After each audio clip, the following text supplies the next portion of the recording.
Hello and welcome back to Hammerhead Sports Productions. Please keep watching my videos and please subscribe. It would be much appreciated. So, big news this morning, honestly. I didn't think I was going to do a video until later in the afternoon and everything. But I was watching Undisputed, and then at the bottom of the recording I look, breaking news, Texans released J.J. Watt, and I kind of somewhat lost my mind. I'm going to be honest with you. So, the Texans have released J.J. Watt. I'll pull up him on the side of me and his accomplishments. But man, somewhat of a surprising move, but not really, because we all knew something was going to happen. Because we had all heard about the rumblings in the locker room, rumblings from the media, that there was going to be a big team blow up. And, man, 11 years. 10 years. Just 10 years. How much can change in 10 years? They went from a young, up-and-coming team with Matt Schaub. Then they fall apart with him. Then they bring in Brian Hoyer. Then that falls apart. Then they bring in Brock Osweiler. That failed. Then they brought in Deshaun. But then came Bill O'Brien, who I thought he's an all right coach. But as an administrator or GM, he's terrible. He is stupid. I have to say stupid because that's what everyone wants me to say, but I don't want to be that cruel. But most of his moves just still, to me, don't make any freaking sense. Except for the Brandon Cooks one. I would still stand by the Brandon Cooks move, trading that second-round pick for Brandon Cooks. Even though, he's a bit of a bad contract. They still put up over 1,100 yards and 7 touchdowns, however many it was. But, the other moves, totally stupid. Totally stupid. It didn't make any sense, and they still don't make any sense. But, we're here. But J.J. Watt is now gone, too.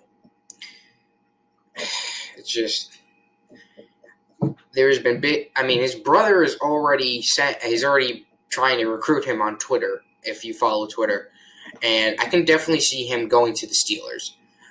Skip made the point that maybe he goes down to Tampa Bay, since they run a similar defense to the Houston Texans, and I can definitely see it happening. If they can't bring back Shaq Barrett, like I've talked about in my videos and everything, they bring on a discount in J.J. Watt, and then they somewhat revive his career for he's turns into an 8-sack, 9-sack guy for half the price. That's just as good, if not that is great. Then that frees up cap room and puts money into other things that they can concentrate on. He would be a great fit, I think, for Tampa Bay. But as both his brother Derek and TJ are in Pittsburgh, I can honestly see him going to Pittsburgh. But as much as I would love to see the first 3 brothers on the same team, I just can't see him fitting into that kind of a culture and that toxic culture that they have over there. I mean, their locker room is terrible. The kind of coaching they get is somewhat terrible. Mike Tomlin, he is still a top 10 coach, but he lets a lot of things go, and I do not agree with that. So maybe he decides to go there still, and maybe turns that culture around a little bit in the locker room and have everybody be held to the same accountability that everyone should be and everything. And I'd love to see that, honestly, because they need a better lead. They need better leaders in that locker room, because Ben Roethlisberger is not a leader. He is not a leader. Bud Dupree is not a leader. Marquise Pouncey is not a leader. J.J. Watt is a leader. And you can hate me for everything, but Ben Roethlisberger, he is a jerk. He is a jerk. He's a terrible leader. He's a jerk in the locker room. He cheats. He cheats behind everyone's backs and goes into the media. But again, this is back to J.J. Watt.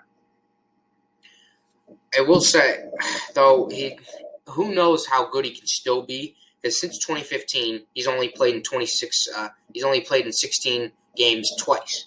Because in 2016, he had a herniated disc, only played in 3 games. He also had 2 back surgeries. A second back surgery. He had 2017 when he came back. He had a tibia plateau fracture in his leg. Played in only 5 games that year. Then he came back, had a 16-sack season 2018. That was great. Made the Pro Bowl. But then once again got injured. He had a torn pectoral. Only played 8 games, but did surprisingly come back to play in the playoffs. I don't know how he did it. That must have been a level of pain. I mean, geez, the level of pain that this guy has gone through is unimaginable. I've probably gone through maybe a couple injuries that I could barely relate to, but man, this guy's had to deal with a lot of pain.